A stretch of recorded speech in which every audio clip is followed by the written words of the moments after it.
Questions? Good. Was there a question? Oh, you've always got a question. Anybody else? Go ahead, Mike. How important is love and compassion? Those are really strong concepts, and as soon as you mention love, we have 100 people, they all have a different idea what that is. Compassion is the same thing, often misunderstood based on people's thinking that there's such a thing as right and wrong. Right and wrong is wrong.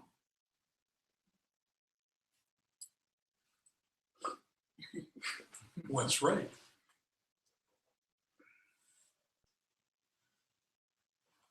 Whatever I say it is. And so what am I saying? I'm not trying to mock people who use those words and use them in a very sincere and honest, genuine way. But I'm saying we should be careful when we're using any kind of concept about anything. If you say to someone, you just have to have compassion. What you're intending to communicate to that person by saying that, and what that person is hearing because of their preconceptions about compassion, they don't even know what you said. Communication is often handicapped, crippled by the assumption that we're all on the same page, frequency, all of that stuff. We're not.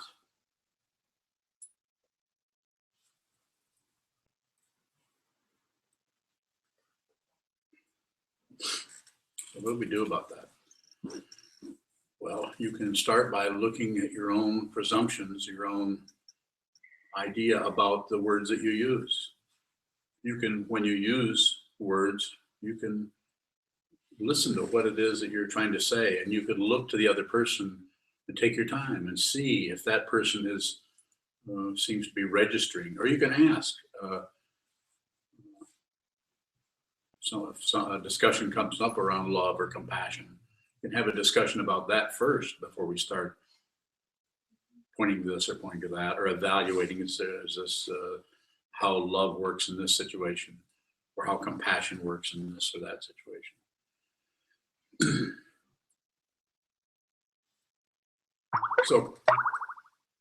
So questions are very important, and answers or responses are very important. One of the best ways you can work with any person, whether it's your mother, your therapist, your teacher, your friend, your enemy for that matter, is to ask questions about what's going on with them. I'm not talking about interrogating necessarily, but when someone makes a statement, say, this is very simple. This is just a very simple technique you could just start applying tomorrow. There's no heavy training involved. I don't have to say, now repeat what I said. Yeah, you got it.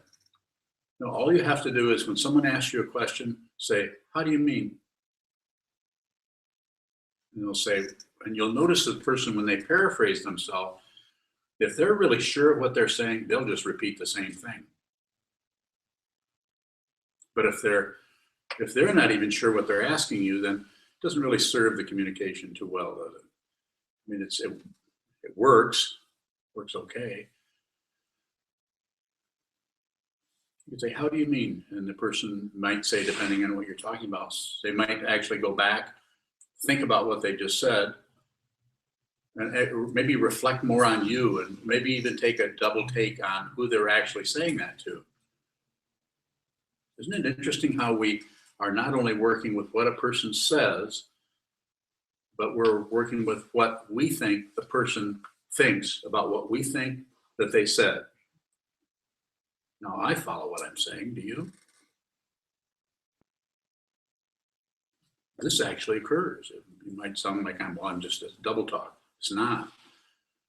It's not really. I'm not saying it always gets that complicated, but it's very much you say something and then you might notice that you might use the word compassion with one person, but another person, you might not use that word compassion, because you have an idea that their understanding of compassion and your understanding of compassion, not exactly the same.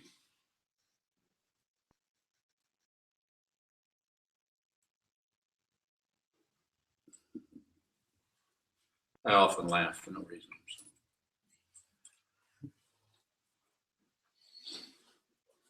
Yes, sir. Is that patience that you're talking about? Is that Sure. compassion? Sure. Patience would be, it isn't like waiting at a bus stop or something. I just guess I just have to be patient. Well, patience would actually go unnoticed. Actual patience goes unnoticed because you're not waiting for something. You're actually respecting the space in which things occur. We're so materialistic. We're always looking for the object. Materialism or materialistic. How would you be spiritual? Space. Look at the space in which objects occur. That's sacred world. We're not talking about necessarily a theistic approach or a non-theistic approach. We're just saying that look at everything. Take everything into consideration. If you do that, you can't help but be patient. Someone else might comment that how patient you are. You wouldn't necessarily feel like you're doing anything other than just being respectful of what's going on.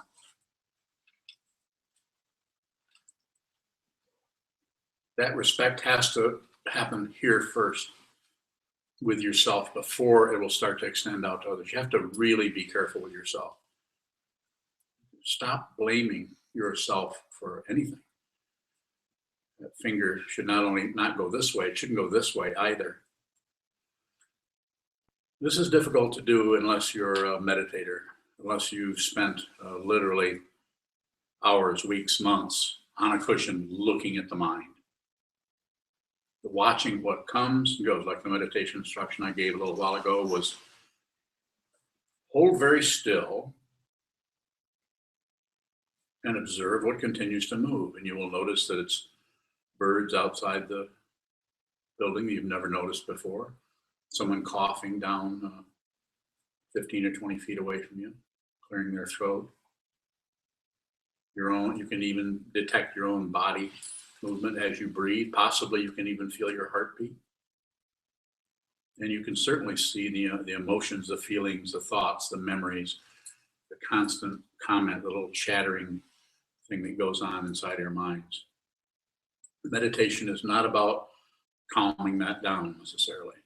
Meditation is about clarity. It is not about manipulating your mind to get you to feel better. It's difficult because we want to feel better. We're sick of this, or we're tired of that, or we're fed up, or I've had just about enough of that. I'm quoting my mother.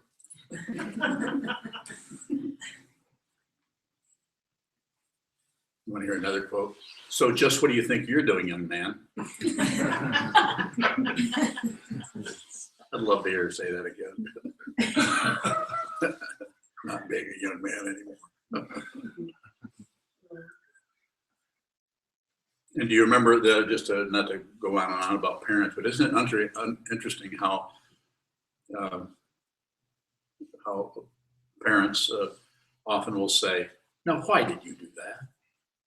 You know, and when you're young, you're innocent, so you think they actually want to know.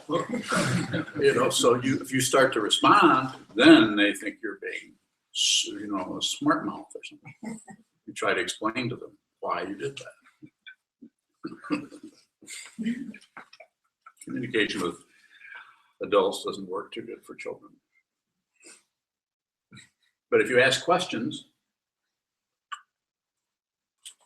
when you're having interaction with someone, if you actually sincerely ask, sometimes I give people the advice or suggestion, just like I say, like I said a few minutes ago, anytime you're having a conversation with anyone, you could say on occasion in that conversation, how do you mean? In other words, give them a chance to use what? Other words. Very interesting to do that. Sometimes if people ask me a question, I say, paraphrase yourself, which is like saying, how do you mean? But in this situation, you're actually requiring that someone take what they just said and say it a different way. It's like translating it from one language to another.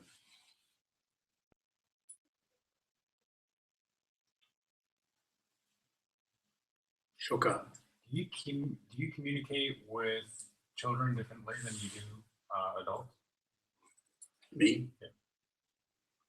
Yeah, I do. What's different? They're a lot smarter. Well, they're more present. They're right in the space you're in. They don't know what's going on, but they know they don't know what's going on. Whereas adults think they know what's going on because they're in their head about everything. They're not looking at the world fresh like a child does. They're looking at the world with their projections on everything. They see a person, a young person, an old person, a male, a female, a tall person, a thin person, a heavy person. There's constant chatter going on about everything because adults have gotten to the point where they're trying to find a reference point for everything to keep themselves safe. Safe from what? Safe from embarrassment, safe from being wrong. Children eventually learn that, that they have to function in a way where they're not wrong, but it takes them a while to get it. Some children take quite a long time. Some people never grow up.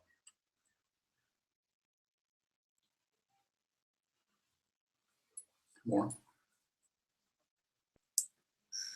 I have a lot more to say, but I want to know what you're looking for. Do you spend a lot of time asking questions? Some, but not to interrogate them particularly. Not too much, because it's not too much. Like, what are you going to be when you grow up? I don't want to hear that. Although some of them might, because they can't wait to tell you stuff. Meet them where they're at. And how do you find out where they're at? Don't do anything. They'll let you know where they're at. Everybody, even adults, do that. They're going to let you know who they are, where they're at. They're going to let you know who they think they are, even if it's to the point of saying, well, I'm the kind of person who never eats hamburger. Well, unless I was at McDonald's, and of course that's not hamburger. That's cardboard. Don't eat that. Or I'm the kind of person, people have a kind of a description of themselves occasionally. Children never do that. I don't think, do they? Yes, Senchu. Is there a way of working with children that can help them maintain that presence or sense of not knowing? Well, I think playing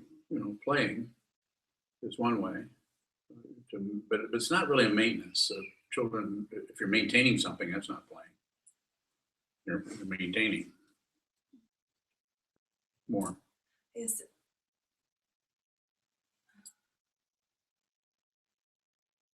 a way of helping, because you had mentioned how as we grow up we learn ways of functioning so that we won't be wrong. Yes. So is there a way to help a child grow and not have that happen? I think it's so, I understand what you're asking, I think, but it seems to be it's so varied. There's so many different combinations of conditioning, and if you use the fancy word karma or cause and effect, there's so many different ways of being a person, of being a child. And I think the most important thing you can do for a child is respect them, and that means that you really give them, insofar as you can give them anything, allow them the room to be who they are. Without any pronouncement, like I'm giving you the room to be who you are. Just stay out of their way. Make sure they don't go into the road. Keep control of the things that they're dangerous. But basically, let them get in trouble. Just be with them. Yeah. Well, I wouldn't go that far. Come on. So play with them, play with them, interact with them on their level without looking down without condescending kind of thing. They can tell if you're there with them and you don't have a lot going on, you're just hanging out. So How do you play without maintaining? that's a good question. Actual play is the absence of maintaining.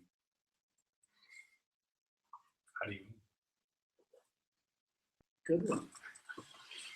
The way I mean that is that I mean that the actual playing has no maintaining in it. So.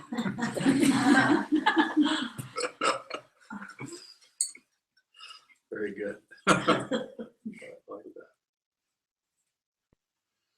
And to take it a little bit further, which I know you want to know more, is interact with them where they're at. So don't necessarily come in and try to maintain the play. You don't have to maintain it. Sometimes games are made up like baseball. All the different games we have are set up that way, so people will continue to play in a certain way with certain rules. But children just playing, it's fascinating to watch children play. Is that similar to, I know sometimes when we do contact awareness, there have been times where you say if the situation just falls apart, then just let it fall apart. Is that what you mean by not maintaining? No, pretty much.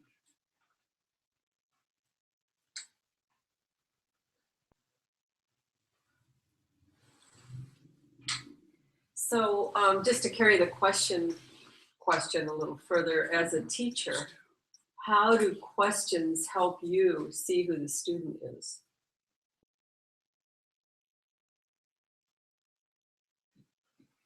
Paraphrase yourself. What is the benefit of questions from a student?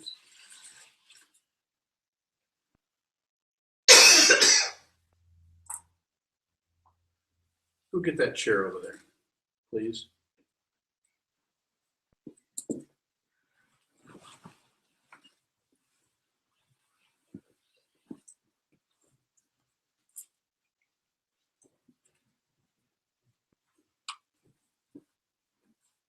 What's he gonna do?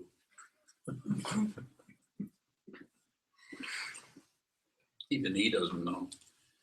So move that in there so that chair is sitting right in there with those. Shook it with your help. Right here? Yeah.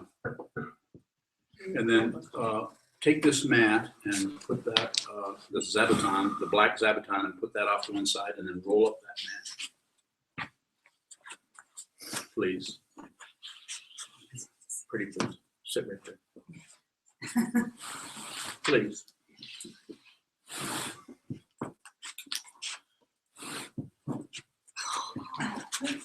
Yeah, don't spill anything on it. Don't bang the coffee cup.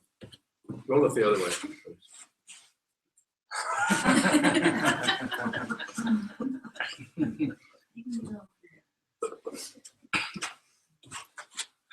And then take this, if you would please, and move it out there so that you can see both of us in there. We'll tell you when you're almost, okay, too far. Further in, now tip the, now set it down, now tip the top of the screen this direction.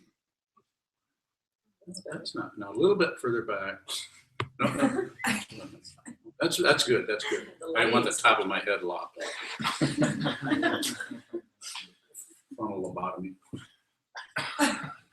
Okay, so. Is she in the camera? No. You should fix that, so please. Okay, getting nervous? I am.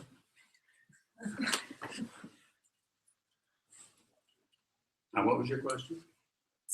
How do asking questions of the teacher help the teacher see who's in front of them?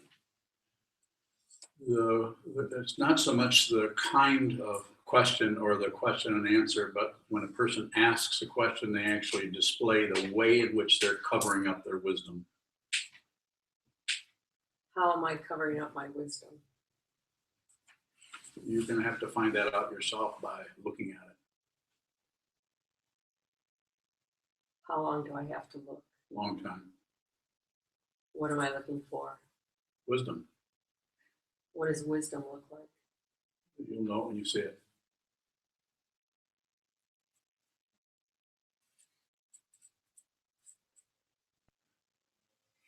Go ahead.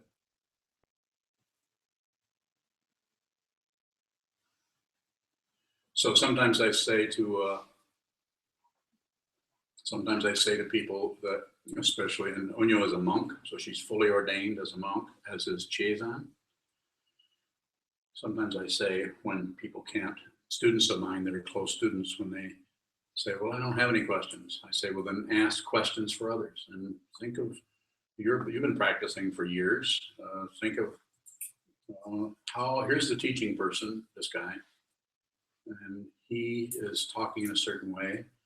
What is it that I could ask that would help the teacher teach?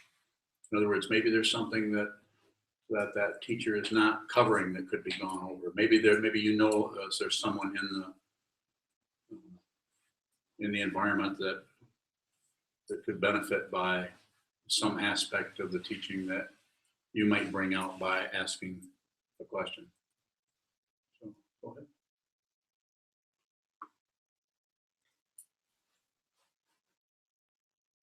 So what do I do when I get scared of the teacher? Sit more. Were you scared of your teacher? Always. Say why? Why? Okay, because I knew that the teacher could see what I was up to. I knew that the teacher could see the way in which I was making a fool of myself. That's why I was afraid. I'm not saying everyone's going to feel that way, but that's why I was afraid. Because I would get around him and I would be afraid to ask questions because it would reveal how silly I was or how ignorant I was, or it would not feel good. So is that something as a student that you knew already? What? I mean, what? That how silly or foolish you were, ignorant that you were?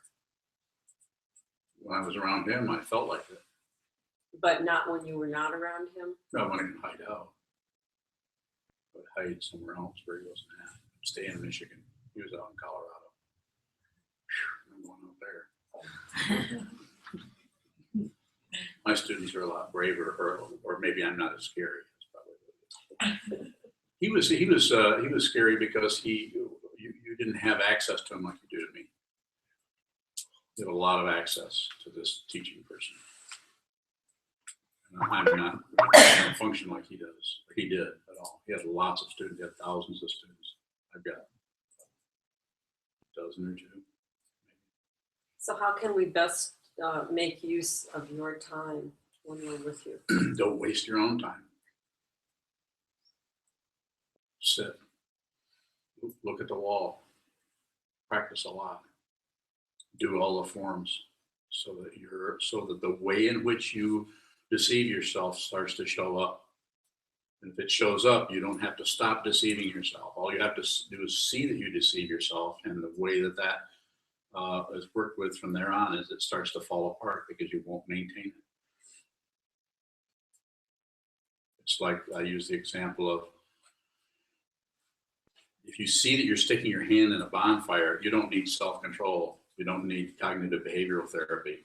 You don't need a 12-step program to know that that's going to burn you. You can see it. So it's silly to do anything, because what you're doing is you're going to say, don't stick your hand in the fire. Don't stick your hand in the fire. Conceptual stuff. Okay, I won't. But if you actually see it, then you're not going to do it. Because why? It's a fire. I'm not going to do that. That's how you deal with addiction. You don't have to recover from something that you can see clearly. If you see clearly what it is, you're not going there. If you don't see it clearly, then you've got to recover. You have to, and then you recover. And you go in there again, and, oh, I've got to recover again. If you see what it is, you're not going to do that. It's like hitting your hand with a hammer. Mhm. You've never done that, have you? Oh, no. Why not? Because you can see that you don't even have to. Anybody done that? And so I'm not making light of someone who needs to do 12-step or cognitive behavioral therapy or moral inventory or any other kind of approach to it. I'm not making light of that. That may be what you personally need to do. This may not be a way for you to work with it, but this is a way. The way to do this is to make the awareness so powerful that that the light of awareness is so powerful that it actually burns through all your concepts. It burns through all your fear. All fear looks like this. Fear of the unknown. Anything else? I'm not ask Michael if he has a question and if it's for me or you. How does karma affect our ability to see or to recognize Be something? more specific. Well, sometimes it feels like almost a fated situation. Well, sometimes people say, well, it's just my karma to continue to be deceiving myself. So what's your question? Is that true? I don't know. Is that your question? Should I worry about karma? Don't worry about anything. Sit a lot. Karma is really a really loaded, it's happening. Cause and effect. This moves through space and runs into this and produces a sound. And when we attach to cause and effect, praise and blame, you leave out everything else.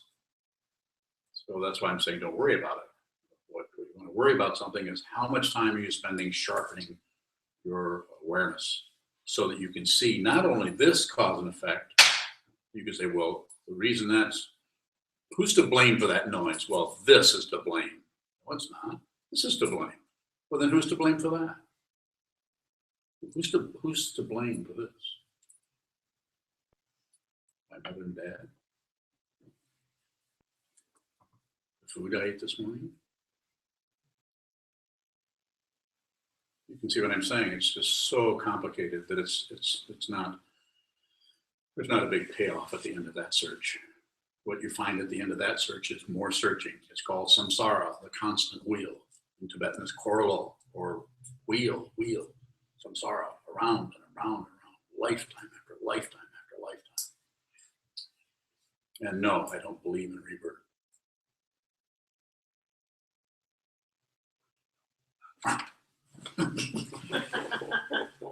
But I don't disbelieve it either. Yes. So, Your are name you is? saying, I'm Kate. Hi, Kate. So, are you saying that your thoughts don't become your actions, that don't become your behaviors? They can develop if you don't watch them closely. You have to really watch them closely. If you believe your thoughts, they're going to lead you astray because you're operating out of hope and fear. Hope that things are going to get better and fear that they're going to get worse. And if you operate that way, then you're I'm not saying this is not a criticism that I'm about to say now. It's a description, but you're not doing much better than an animal does. Animals operate that way. Human beings need to operate out of their wisdom, their clarity. And if you see the truth, you see you're not separate from anybody anywhere. You no longer have any friends or enemies. I'm not saying you don't have friends. I'm not saying you don't have enemies, but I'm saying the basic understanding is anytime you have a friend, it's always dependently arisen. And if you have an enemy, that's dependently arisen. It's dependent on so many different things that we can't see. When we see somebody that's treating us unfairly or is really mean to us, quite often what we do is we ignore all of the things that has happened to that person that brought them to a point where they have to mistreat us. We just ignore that. It's easier just to blame them or blame ourselves, or the whole blaming thing is incorrect and not complete. More? I mean, I've never necessarily put blame on others or myself, because I do understand that I don't know what they have done to get to where they are. But it's also like, I know where I've been to get where I am, and I still don't understand why. So part of the problem there, from the point of view of this way of looking at it, that I've been doing for about 40 years plus, is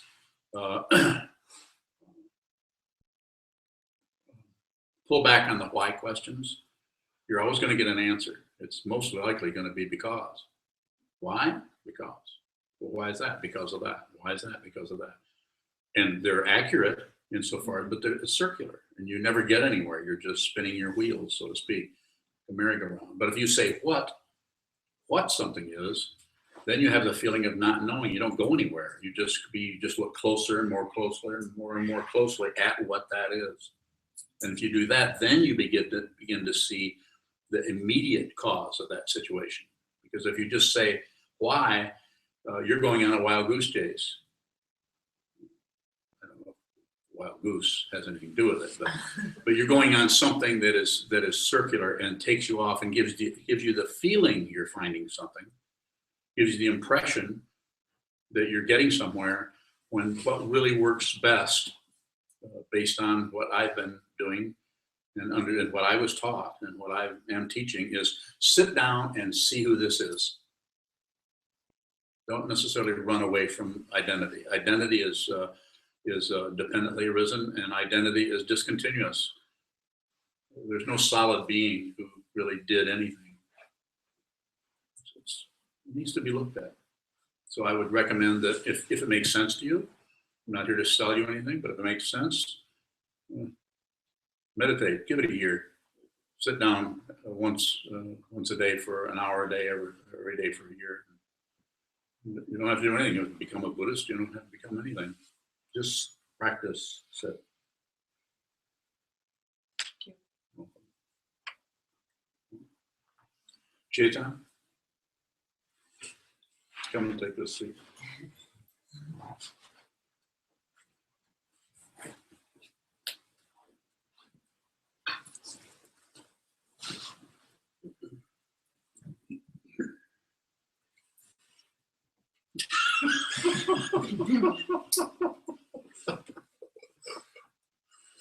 Good for you.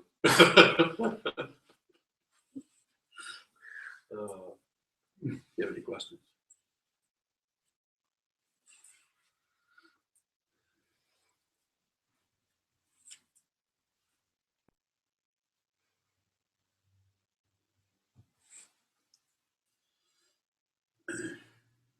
It's really easy for me to get consumed in identities. The presumption is I know what people are thinking and how I should act out of that. How can I function in the midst of that? How can I function in the midst of this constant chatter and be genuine with people? Good question.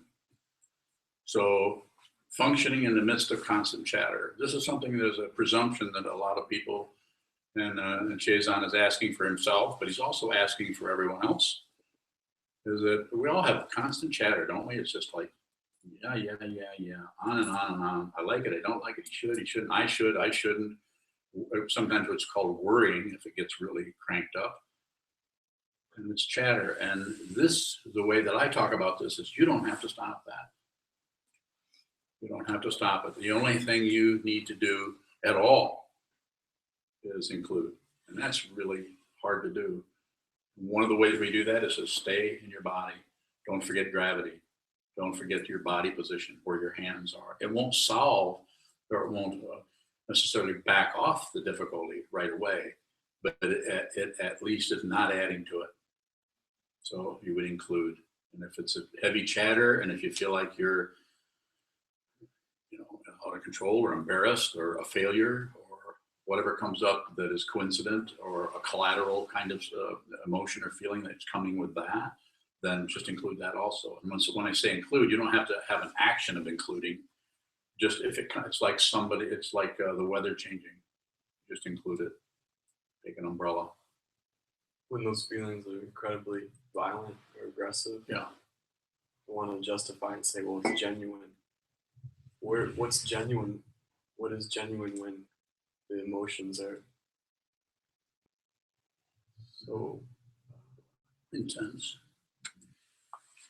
So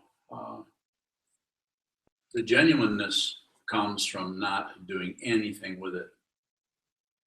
And if you take it, quite often when we have really intense emotions, and this for you or anyone here, myself also, when you have really intense emotions, you want to do something with it. You want to explode, you want to jog, you want to climb a tree. I know you like to climb trees. He's very good at climbing trees. Up the tree in no time. So we want to take some of that energy, and as a practitioner, as a monk, your practice would be to neither contain it, nor express it, nor look away from it. So don't do this, don't do that, and don't look away, and just observe, just look at it as far as you can. Part of that practice of looking at it seems to involve seeing that you can't quite look at it, seeing that you're kind of knee-jerk feeling of looking away, and then coming back, and then having it be like touching a hot burner on a stove. It's just like, it's too hot. I can't, when I try to look at it, it's just too hot. I have to get out of here. I have to back up. I have to shut down. I have to. And what I'm saying is, just don't give up. It's always path quality. It's until it all breaks apart and you see what is fundamentally true. There's going to be those qualities, those kind of emotions or feelings are going to completely. It's sometimes called the bandits of hope and fear. Wisdom is going up the side of the mountain, and wisdom is like I look at wisdom like a centaur, a woman who's a centaur who's going up the side of the mountain. There's these hope and fears trying to distract the centaur. You don't like that? I do. You like that? Yeah. Well, you can't ride on this centaur. It's not that kind of horse. But it's like a long time ago, about 35 years ago, I did a little engraving of that. I really like that image of two little gremlins, trying to scare wisdom off to one side, or say, come this way. This is really a great area over here. Come over here, or don't go there. That's really horrible. Why are you acting that way? You shouldn't go there. That's just up the mountain. You don't want to go there. You want to go off in these bushes down in here somewhere. So some kind of thing to distract us. And how do we do that? We do it with our stories. We do it with our autobiography. Well, I'm this. I wasn't treated well. I've always been taught that, or we go back and try to find some kind of a blaming situation. And quite often, as a practitioner, we can't find it, because we actually, by sitting, a lot of the stories that used to support us and used to give us some kind of a little soap opera about why we feel, act the way we do, and so on.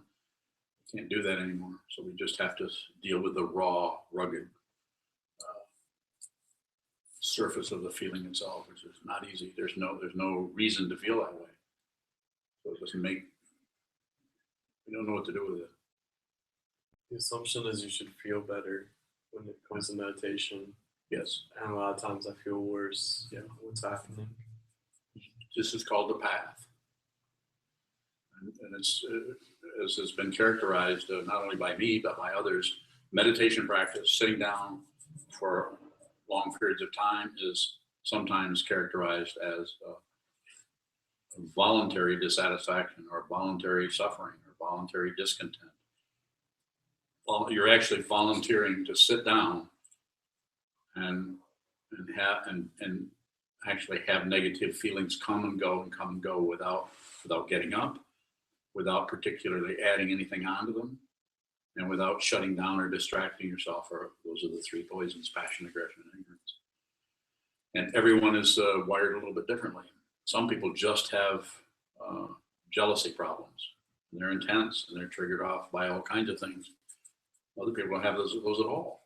And then some people have intense feelings that come out of nowhere that don't seem to have any source or any reason, or they're just intense and they're difficult.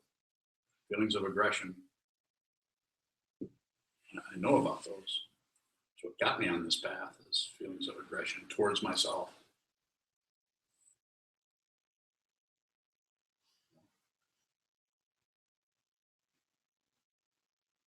And someone like me is probably going to trigger those in you. That's my job. That's what I do. My teacher triggered those feelings in me. Sometimes we need somebody else to help us in that way. Go ahead. It's such an intense reaction that you can maybe keep yourself from hurting somebody, but it seeds out of you and you can't be with a situation in an open way. How can you open up to the situation to include other people? You're probably already including more than you know. So I would just say, if it gets really intense, go have some ice cream. I mean, literally. I mean, if it's just you're just beside yourself with the difficulty, go take a break, go do something else. This idea of some kind of macho image that they do, not to take anything away from the Japanese culture, because that's where Kobuchino Roshi, my Zen master, came from. This wouldn't be happening without him, this gathering. So, but we don't necessarily have to adopt their kind of a macho kind of culture. You say, well, it's different here. We have the internet. So, and also the people who practice here have to have jobs. We don't have a culture that supports. If I could do it, if I could get somebody who was wealthy to come along and say, I'd like to give 15 scholarships year-long scholarships to anybody who wants to come and study here for a year and practice. Just pay the tuition. It wouldn't be much. I think that would be really good. That's part of the situation is we can't really get into it fully day after day after day after day, as they could in ancient Japan or China or India. So how do you do it? Just like we're doing it. Are we at a disadvantage? No. What's the advantage of being able to practice and have to hold a Householder. This keeps you in touch with the world. And take everybody with us. We're not abandoning, just like the 4 vows we did. Or the vow we did when we put the robe on our head and say, I vow to be with all things. This means you're starting, as you've heard me say many times, you start with your thought patterns, your emotions, whatever comes up, don't object to it, and don't agree with it, and don't look away from it. Don't say yes, don't say no, don't say anything, And at the same time, don't turn away. And it's a way that we actually make it our own. So it feels very, very personal to do it. It's like no one's ever really done it exactly the way we're going to do this.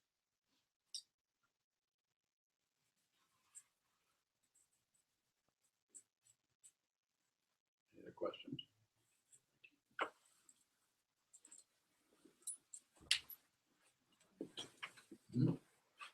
A question from Kozan. Yes. This is another monk who lives up in Traverse City that hides out up there. Here's the empty seat. There's the empty seat. Yeah. As we grow, we are conditioned to see tall, short, skinny, fat, black, white. The reference point seems to happen without any say-so.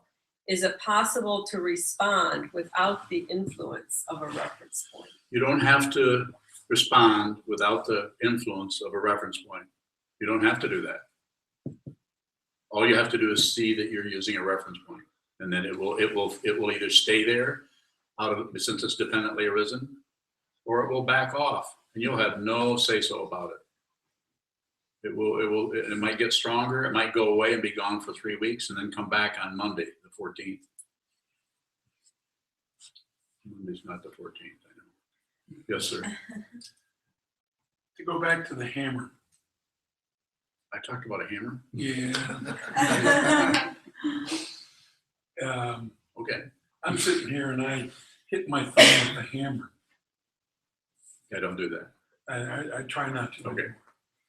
Lisa's sitting next to me and she sees me hit my Yes. thumb.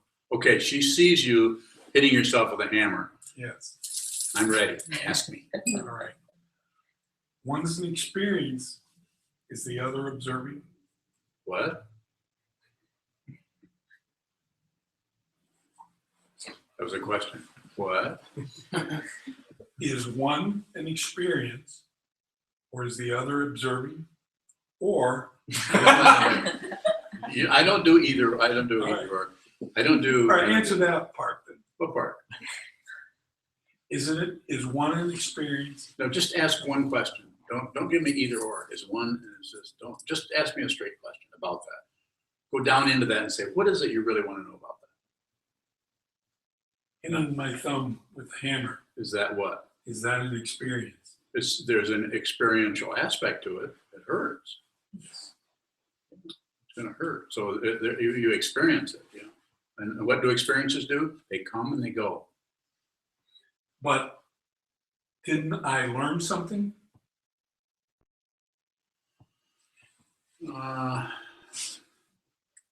Maybe a little bit. The problem is we have amnesia about that stuff. Because as soon as we do it, we start blaming the hammer. We blame the person who made the hammer. We blame, just like we blame or we credit. We say, now, if I had just moved my hand, then that wouldn't hurt a bit. Or I should have hit Lisa with a hammer. But in my experience with hitting my thumb with the hammer, that right then there is no blame. Because there's just that experience of that. All right. Seems to be no blame. Well, I know that, but do you? Yes. All right then. But Lisa watches me hit the hammer. Was that an experience or was that just observing? What is it you're trying to find out?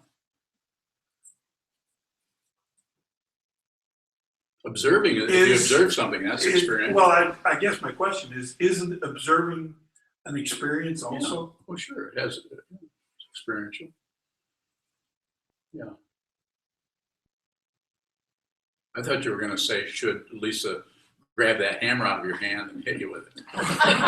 Don't hit yourself. How many times have I told you? My dad did that. So, like, how many times have I told you? And then the child will start to go, let's see now.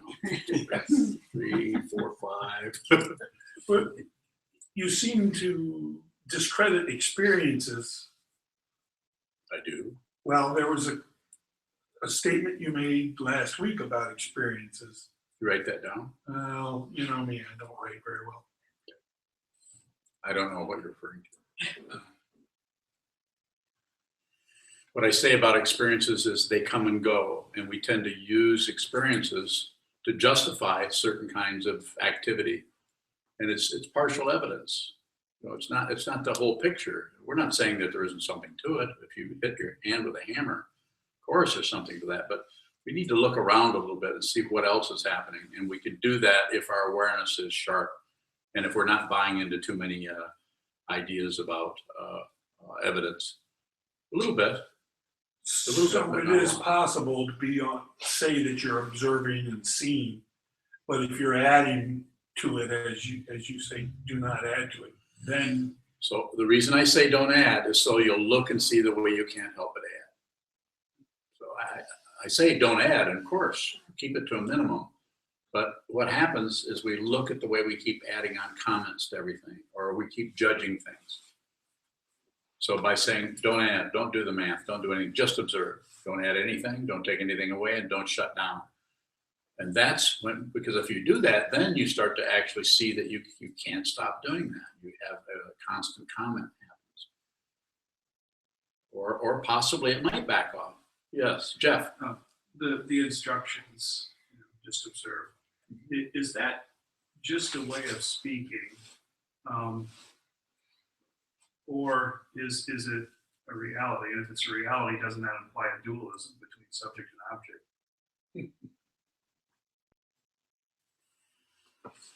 Well, we're not trying to get rid of duality. Duality is not two. That's why we have duality, so we can see not two. And that's why we have we sit down and we just observe, so we can see that eventually, if you want a simple way of looking at it, okay, I'm going to observe this, and I observe it, and I observe it, and I observe it, and I also observe all the things I think about it. I observe all the things that I think other people are thinking about it. I observe, it's endless. I mean, you have a Wikipedia going on around this all the time, constantly with it. But if you see it, if you look at it, and the adding, the subtracting, and the shutting down starts to back off, which it will, no guarantee, but it probably will over time if you don't give up, then you eventually see what it is. And what it is a mirror. It's like a mirror. You see that you're not separate from anything, not two. You have to observe in order to see that everywhere you look, you see yourself. It's not just a concept. It's realization. And if you realize, then the war is over. You don't need to observe anything anymore. Everywhere you look, you see yourself. When you say it's a mirror, or everywhere you look, you're seeing yourself, is that just a way of speaking, or is it actually reflecting something back to you? You have to, you can't open your mouth and speak absolutely. The only way you can function absolutely is to do nothing. And so if I did that, then I wouldn't be near as popular. But we need to say something, just like, we need to say something about it. So, but, quite often, people spend years and years seeing it, but they're not ready to talk about it yet. Ramana Maharshi saw it when he was 18, went into a cave for 20 years before he started teaching. It's like it says in the song of the Jewel Mirror Samadhi, Hokyo Zamai. One looked at the tree for 10 eons. One on the verge of attaining Buddhahood, on the verge of seeing reality, and then sat and looked at the tree for 10 eons. It's just a way of teaching. It's a way of saying that even though you think you have it, you think you see it, you need to sit down and look at this and see it so that there's you have complete confidence in it. And the confidence is not two. There's nobody that has confidence in something else. It's actually not two. It actually is not two. That's what's so astonishing about it. Yes. Can you abandon an action by continuously taking that action? Can you abandon an action by continuously taking the action? It's pretty abstract, but I would say probably not. What you're asking me is abstract. So I don't know what's bringing that up. I would say probably not, but if you rephrase that, then I may go the other way with it. So yesterday I had asked the question, can you eventually, I forget how I worded it, burn by, when something keeps arising, by looking at it, I see what you're will it saying. eventually burn out? So what happens if you're holding still? You're talking about sitting meditation. I'm not talking about off the cushion. Off the cushion, you're going to buy into it to reject it, or buy into it to grasp at it, or buy into it to look away. That's why we sit. That's why we hold still. Because if you're moving the slightest bit, if you're sitting and if I'm watching someone in here and they're just kind of tapping their knees like this, the awareness is trashed. Have to hold it's the intention to hold very, very still. Body and mind are not separate. They just look like it. Just because you can drive to Kmart and think about how horrible your marriage is and still end up at Kmart, it doesn't mean that the body and mind are separate. It means they can separate, but they're not separate. So when you sit down, hold very still, this is when the body and mind are completely in sync. You're synchronizing body, speech, and mind when you sit. So that eventually anything you say is the truth. I'm not saying it's the truth in the sense that it's some kind of highfalutin, holy stuff, but you can't be dishonest with yourself anymore. You can't deceive yourself. You can't deceive others. No matter what other people think of you, no matter how crazy you act, you're completely genuine and true to yourself and true to everyone else you meet. This doesn't mean you're not going to lie to somebody. Telling somebody something that's not true isn't always deception. Or, you follow me? Okay. Well, kinda is better than not at all. Kinda follow me. So the question that I had about taking an action, if you keep taking Louder, this, please. if you keep taking this, if you keep doing a Yes. specific action, Yes. in doing that, can you eventually Finish your question. will you see that it's that you don't have to do? I don't know. What you're doing when you're sitting is an action in a way, but it's like an action that's not too much of an action. You're sitting down and you're watching what continues to move. And what continues to move is just the thoughts come and go, come and go, come and go. They come and they hang in there for a while. And they're either pleasant or irritating or neutral, and all the nuances in between. But if you're in motion, if your body's in motion, then you can separate. You can hide out from yourself. You can hang out in your mind. But when you hold still and watch, then the body, speech and mind start to come together. Yes. I'm talking about an action off the cushion. Well, then just tell me what it is rather than be abstract. Tell me, like, if I keep driving into an embankment with my car, will I eventually not have a car? Yep. If you continue to use drugs, Yes. Continue to use drugs, then your body will die. Well, you will somehow come to an end if you keep doing it. I mean, or not. Maybe you will be really, maybe you'll have some kind of situation happen where like, we all know somebody that seems to be able to smoke whenever they want to, and yet they don't seem to be really addicted to it. They just smoke now and then. But then other people can't even be in the same room with a cigarette or be in the same room with alcohol. They just can't. They can't do it. And so, I would say you need to find out what your relationship is to that stuff. And if it's really difficult, then stay in the other room. Stay away from it. Stay out of the bad neighborhood. But in order to stay out of a bad neighborhood, you can't just do it conceptually. You have to actually stay away. Yeah. Good questions.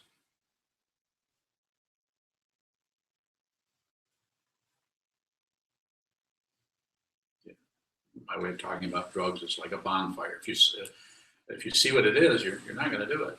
But you have to see it so totally that you just won't do it. That your awareness will trump your thought process, which is connected to your desire. Desire, I need to have that. I need to have it. I'm feeling so bad. And we come up with stories like, well, just this one time, or just life is so bad right now. This is really difficult. I'm having a really bad time right now. I'm just going to use one more time so that I can calm down, and then I'll be okay. I'll quit again and I'll be okay. We do this all the time. Go ahead. so what happens to the awareness when I relapse? What happens to the awareness? Why does it feel like it just Left. doesn't, it's not, yeah. Because you hadn't sat long enough. Yeah. There has to be so much of it. And in the situation you're in now, you have since you brought it up, you're talking about a relapse that has happened. So now if you haven't noticed, when you go back to sit, that awareness is still there.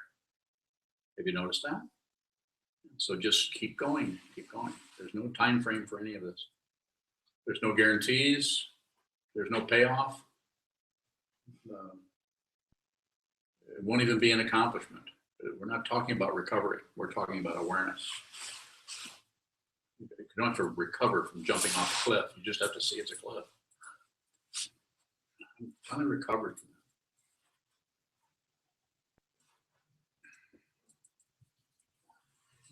that. Thank you for those questions. Yes, We have 3 questions from people who Okay. have called in. please. The first one from Chuck Griffith. Hey, Chuck. Sitting practice has elements of asceticism. How does one know when asceticism becomes a crutch? Talk to me about it. I'm certainly a long ways from pathetic.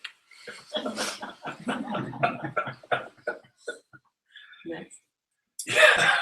Unless he has more about that, I'm just having a little bit of fun with Chuck. But it can be, I think the title or the comment or the label asceticism sometimes gets used by, when people really want to judge something or put it in a category or something. And, some people, let me say it this way, some people really need to do something, a practice in such a way that someone else looking at that might say, well, that's asceticism. Whereas in the body, mind, spirit, heart of the person practicing, they're just doing what they have to do. They just have to do this. They have to sit down. They have to confine themselves. They have to go in retreat. They have to cut back on certain kinds of activity. But another person might not do that at all. So I think it's so individual. Quite often we want to put everybody in some kind of a container or something. It just doesn't work. More. Who else? From Shane. Shane, yes. What is the connection you see that you have with someone when you look closely? Connection that you see that you have with someone when you look closely.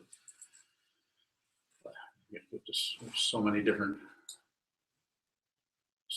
people, different kinds of connections. We're connected with everybody in so many different ways. If you're a parent, which he's not, I don't think, maybe he is.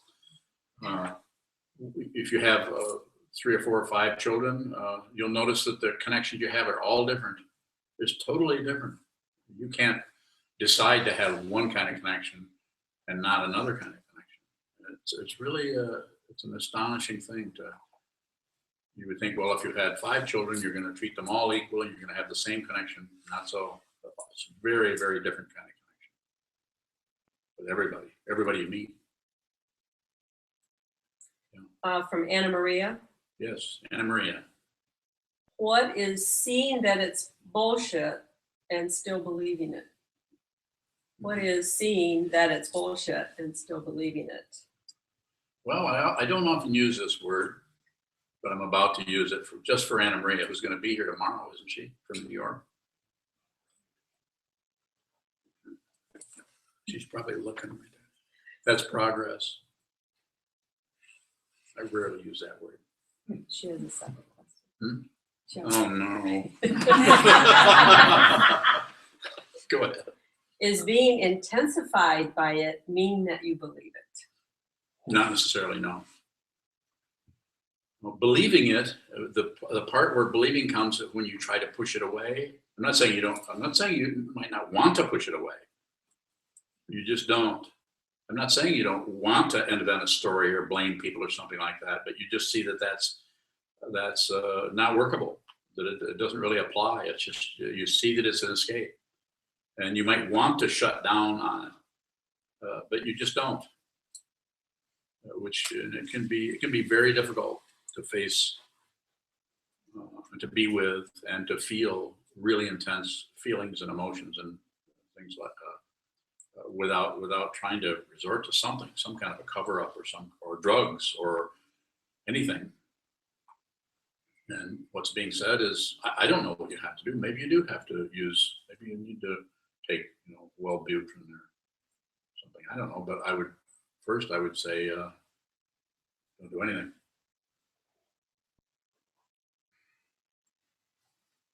I couldn't talk like this if I hadn't done this, and I still do it. I'm still working with everything the same way. Not accomplished anything. What's different? This subject comes up Okay, repeatedly. it should. But would you say that the stuff that you still deal with, that still happens in things, like, is not at least as much the result of new seeds, new intentions and things, but perhaps more like past things bearing fruit. Both.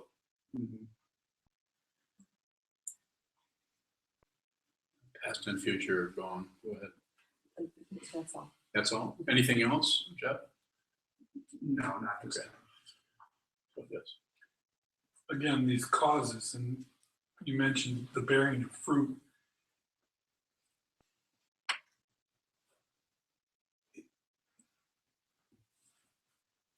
When you use the word bearing, it sounds like you're putting a time limit on things. Is there a time limit on this bearing of fruit? Well, I didn't use that, I don't think. Yeah, it was me that used the Yeah, so phrase. you might want to ask You, him. all right, Jeff.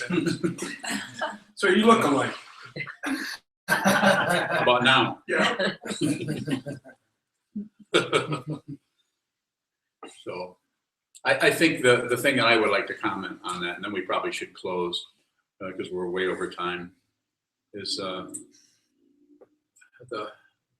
thing that, and I'll say this as simply as I can, what occurs from continuing and continuing as we eventually see that what the Buddha discovered is everything is dependently arisen. This is basic discovery. Sure, it's the Four Noble Truths too. But the basic understanding is everything is dependently arisen. There is no solid being inside of any of you or inside of me. So the causes and conditions, the eruption of emotions, thoughts, memories, resentments, blaming, guilt, all that does not happen to a solid person. When I look out here, I see you guys, but if I look back this way, I don't see anyone. This doesn't mean that I don't want pistachio ice cream rather than Cherry Garcia. Actually, I like both of those mixed.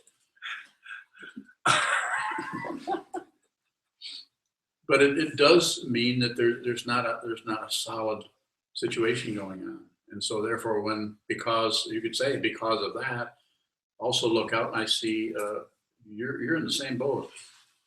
You just need to see it. So that's where I get all my energy to help people from seeing that they're suffering they're struggling with phantoms.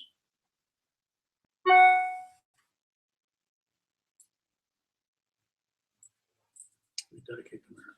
Coffee's gone. I get some more coffee.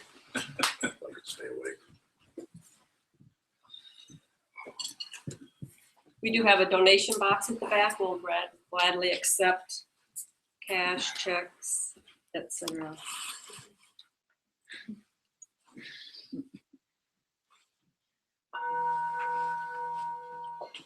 May the merit of this penetrate into all places, so that we and every sentient being together can realize the Buddha's way. Jiro-san Shison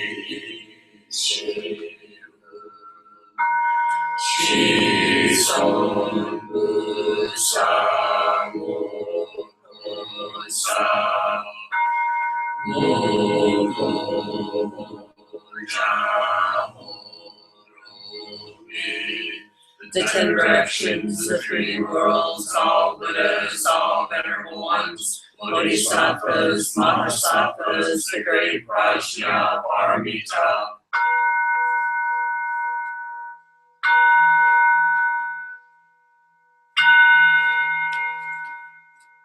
Thank you all for coming. Thank you for having us.